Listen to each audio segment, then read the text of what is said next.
You've worked hard, but why does money still feel like a ghost? You grew up hearing, we can't afford it, and it still haunts you. You've made money, but deep down, you're still afraid it could all disappear. Poverty begins in the mind long before it shows in a bank account. That's a truth Napoleon Hill knew well, and one most of us are still learning the hard way. It's not just the numbers that keep us up at night, it's the inherited stories, the belief systems we didn't choose but somehow follow. This isn't just about money, it's about a script we didn't write but live by daily. Imagine someone earning 6 figures, working a job that demands everything. From the outside, they've achieved financial success, but each time the rent hits, they freeze. Not because they lack funds, but because in their mind, they're still broke. That is the poverty versus prosperity gap. It's not measured in dollars, but in identity. And identity runs deeper than any budget.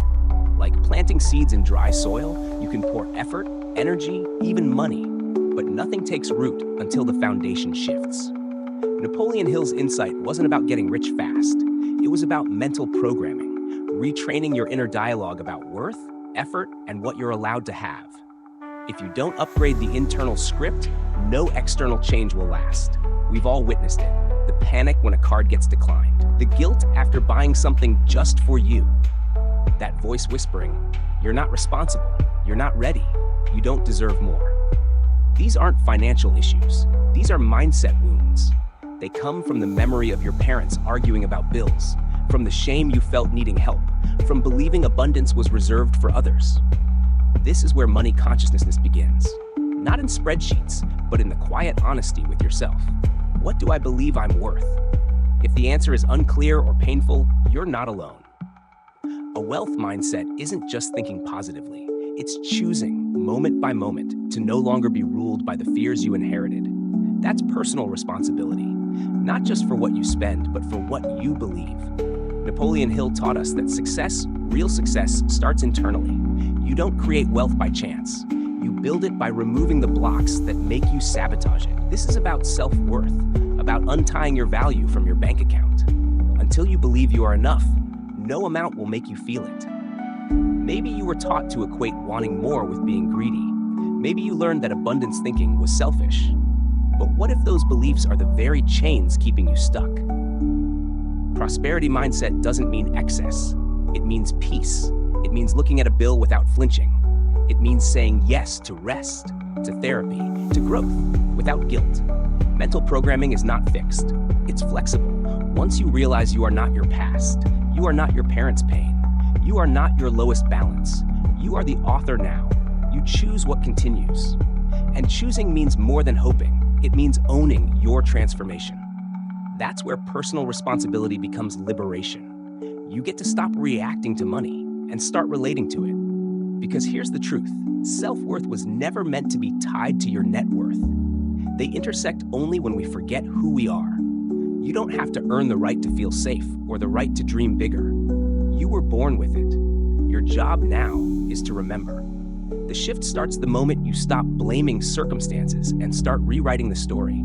You are no longer a child watching someone else struggle. You are an adult capable of designing a life that feels safe, internally and externally. If you've ever feared not having enough, stay with this.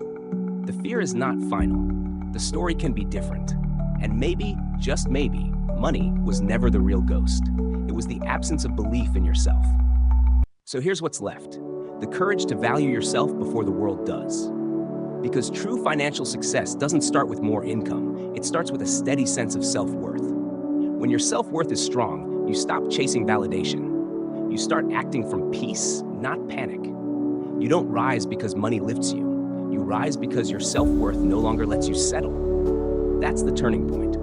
That's where prosperity mindset begins, and where being broke finally ends. You hustle harder, but the hole gets deeper. You have money, but it never feels like you do. Maybe it's not how much you make, but how much your mind still panics. That's the paradox. You work more, earn more, but feel less safe. It doesn't make sense on paper, but it makes perfect sense when you've lived with scarcity for so long that it becomes your default. Napoleon Hill taught that financial success doesn't begin with earning. It begins with understanding. And what many of us don't understand yet is that fear isn't about money, it's about memory. When your belief systems were formed in environments where money equaled chaos, even abundance can feel threatening. You might say you want freedom, but inside, you're still wired for survival. You don't just fear being broke, you fear becoming who you were when you had nothing. This is the real poverty versus prosperity battle, and it's internal. Imagine trying to fill a cracked jar. No matter how much pours in, it leaks the moment you look away. That's what it's like when your mindset hasn't healed. You get the promotion, the bonus, the six-figure salary, but you still wake up checking your account, still tense at the grocery store, still apologizing when you spend. This isn't just about overspending, it's about overproving. You push harder because deep down, you still feel undeserving. Not because of logic, but because of lived experience. That's the trap. Success doesn't fix the programming. Mental programming must be updated, or the results don't matter. You're chasing safety, not wealth. Let's talk about emotional debt, the patterns we inherited without consent. Parents who meant well, but passed down fear. Messages like, money is hard, rich people are greedy, we can't afford that. They weren't just phrases, they were scripts, and those scripts became your reflexes. Now you delay joy, you ration peace, you question every decision. A friend suggests a vacation, you check your savings and feel guilt before excitement. You're not avoiding risk, you're avoiding relaxation. One woman made her first $120. On paper, she made it, but she still clipped coupons. She still didn't feel worthy of buying organic food. That's not budgeting, that's belief. That's what Napoleon Hill meant when he said mindset is the foundation of all success. Without self-worth, even prosperity feels like punishment. So how do you shift? It starts with personal responsibility, not blame. This isn't about fault, it's about power. It's about realizing you didn't choose these scripts, but you can edit them.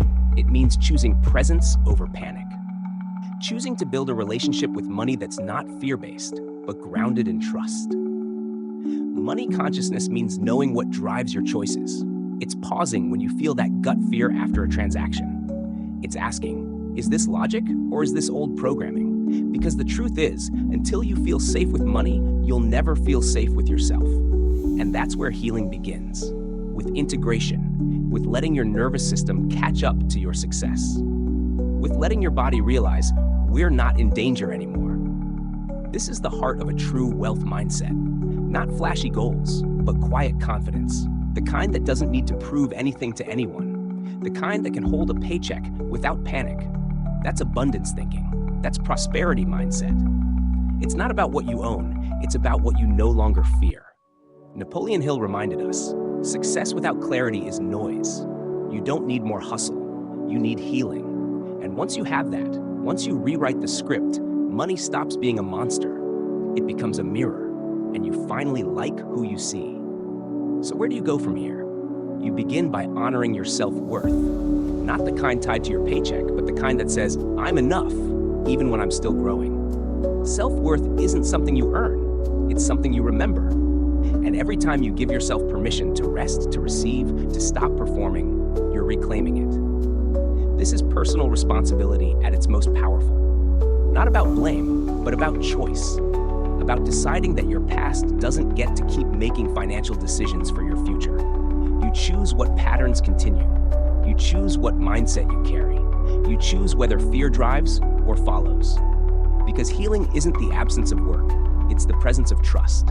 And once that trust is built, not just in money, but in yourself, everything changes. That's when financial success becomes sustainable. Not just because of how much you earn, but because of how deeply you believe you're worth keeping it. What if you're not broken? You're just unprogrammed. You weren't born poor. You were taught to fear abundance. A new story about money is waiting to be written by you. This isn't about fixing yourself. It's about remembering who you were before the fear set in. Napoleon Hill taught us that belief is the cornerstone of all achievement. But belief isn't just about faith. It's about unlearning the false limits you never chose. Think back. How early did you start believing money was hard? That it only came with stress, sacrifice, and struggle? You didn't make that up. You inherited it. It came from parents doing their best, communities surviving, not thriving, media glorifying burnout as success. And so your belief systems quietly coded your path before you even stepped on it. That's what mental programming is. Subconscious instructions running your life. Even when logic says you're okay, your body still says, not yet. You flinch at joy. You hesitate at abundance. You make just enough and stop. But it doesn't have to stay that way. True wealth begins the moment you believe you deserve more. Not because of what you've done, but because of who you are. This is where self-worth enters. Not the loud performative kind, but the quiet, grounded confidence that whispers, you're already enough. Without self-worth, even financial success feels temporary, like something you could lose at any moment. But with it, you stop chasing proof. You start allowing peace. A man once said, I didn't change my income, I changed my inner dialogue. He stopped waiting for permission to enjoy what he had. He let go of the guilt, and that shift, simple but seismic, made his life feel abundant even before the next raise. That's the heart of a wealth mindset, not chasing more for the sake of more, but creating from a place of already enough, from safety, not survival, from clarity, not compensation. Abundance thinking doesn't mean excess. It means enough. It means letting go of shame, of over-explaining your spending, of apologizing for wanting rest, beauty, time, because real prosperity isn't about consumption, it's about freedom. And freedom begins with personal responsibility, not just budgeting, but owning your inner landscape, asking yourself, what beliefs am I still obeying? Do they serve the life I want? If the answer is no, you have every right to rewrite them. Napoleon Hill understood, we don't attract what we want, we attract what we believe. If your core belief is, I'll always struggle, no amount of strategy can override it. But if your new belief becomes, I am worthy of ease, you'll stop creating chaos where there could be calm. So pause, audit your beliefs. Do you associate wealth with guilt? Does rest feel dangerous? If so, name it. Because naming the pattern is the first step to shifting it. This is what money consciousness looks like. Not spreadsheets, but self-awareness. Knowing what triggers your panic, what old scripts play when you succeed, what childhood echoes make you question your joy. And then, you breathe, you let go, you forgive the past, you thank it for protecting you, and you choose new programming. This is the prosperity mindset, rooted in truth, driven by trust. You stop performing, you start receiving, you stop earning your worth, you start embodying it, because you were never meant to suffer for success. You were meant to expand into it. So know you're not broken, you're becoming. And every belief you rewrite is one step closer to the life that's been waiting for you all along. You are not here to repeat the poverty versus prosperity cycle. You are here to end it, to shift the story from scarcity and shame to one of worth and wisdom. You don't have to choose between ambition and rest, between love and money, between success and self-respect. You're allowed to have all of it, without fear. And your self-worth? It's not just part of the equation. It is the equation. When you know who you are, money becomes a mirror, not a monster. You stop reacting to it. You start partnering with it. You stop fearing loss and start expanding in truth. So begin, not with numbers, but with belief. Rewrite the story. Live the new script. Let your next dollar arrive in peace, not panic. Because this time, you'll be ready to hold it with a full heart and an open hand. Prosperity doesn't shout, it stands tall in silence. What if you already have what you need to begin? Maybe this was never about money, but about freedom. Napoleon Hill once wrote, the starting point of all achievement is desire. But for many of us, desire has been drowned by survival. We stopped wanting, not because we lacked ambition, but because we were tired of disappointment. And yet, here you are, still searching, still listening, still hoping there's another way. And there is. Because true wealth was never about more.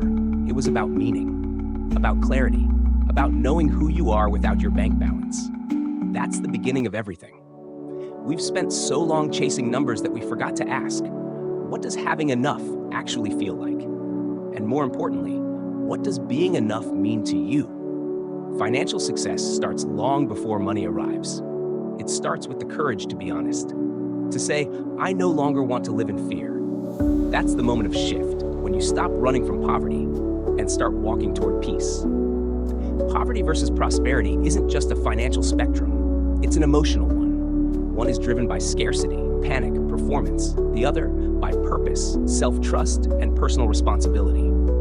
This isn't about perfecting your budget, it's about reclaiming your beliefs. The ones that told you you're too much or not enough.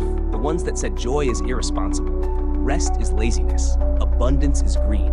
Those beliefs weren't yours, they were given. And now you get to return them. Belief systems can be rewritten, and that's where the work becomes art. You stop managing symptoms and start upgrading the script. That's mental programming. That's financial healing. When your mind shifts, money follows. Not because of magic, but because of movement. When you believe you're worthy, your decisions align. Your energy aligns, your life aligns, and suddenly things feel lighter. You spend without guilt, you save without fear, you speak about money without shame. Because it's no longer about proving, it's about partnering with your purpose. A man once told me, I always thought I was bad with money, but I wasn't. I was just scared of having it. That's the hidden truth. We fear not just loss, but responsibility. Because if we succeed, we can't hide. We must lead. But leadership begins internally, leading your thoughts, your patterns, your choices. That's the real wealth mindset. The quiet discipline of someone who knows, I'm safe now, I'm allowed to grow. Prosperity mindset isn't flashy, it's steady. It's someone opening their first savings account at 42. Someone paying for therapy without guilt. Someone choosing peace, even when hustle is louder. Napoleon Hill didn't promise riches. He promised power. Power to choose, to think, to become. And that power has always been inside you. So what now? Now you write the story where you win, where you don't apologize for needing more or for wanting less, where you measure success not by what you escape, but by what you build. Money becomes a mirror, not a monster. You look into it and finally see yourself with clarity. This is financial success, not in theory, but in truth. And the final step? It's simple. You believe it's possible, and then you act like it. And for all the spreadsheets and strategies in the world, none of it matters if your money consciousness is rooted in fear. If every financial decision is laced with panic, self-doubt, or people-pleasing, you're not really free. True money consciousness is awareness. Awareness of your patterns, your triggers, your wounds, and most importantly, your worth. Because self-worth, real, unshakable self-worth, changes everything. When you believe you're valuable, you stop settling. You stop justifying. You stop shrinking every time the bill comes. Self-worth means you walk into a room, any room, and know you belong. Not because of your income, but because of your presence. And that's what abundance thinking gives you. Not just more money, but more permission to say yes when it matters, to say no without guilt, to pause, to invest, to dream, to exhale. You are not the scarcity you were raised in. You are not the fear that once kept you small. You are not your balance, or your debt, or your past. You are possibility. And this story, this new story you're writing, it doesn't need perfection. It just needs truth. So start where you are. Let this be your new baseline. Not fear, but choice. Not shame, but clarity. Because when the mind is clear, the path is open. And that's when you realize maybe the wealth was never the goal. Maybe it was just the side effect of becoming who you really are. Let it begin, right here with you. Mindset Mastery Hub, here for every step of your transformation.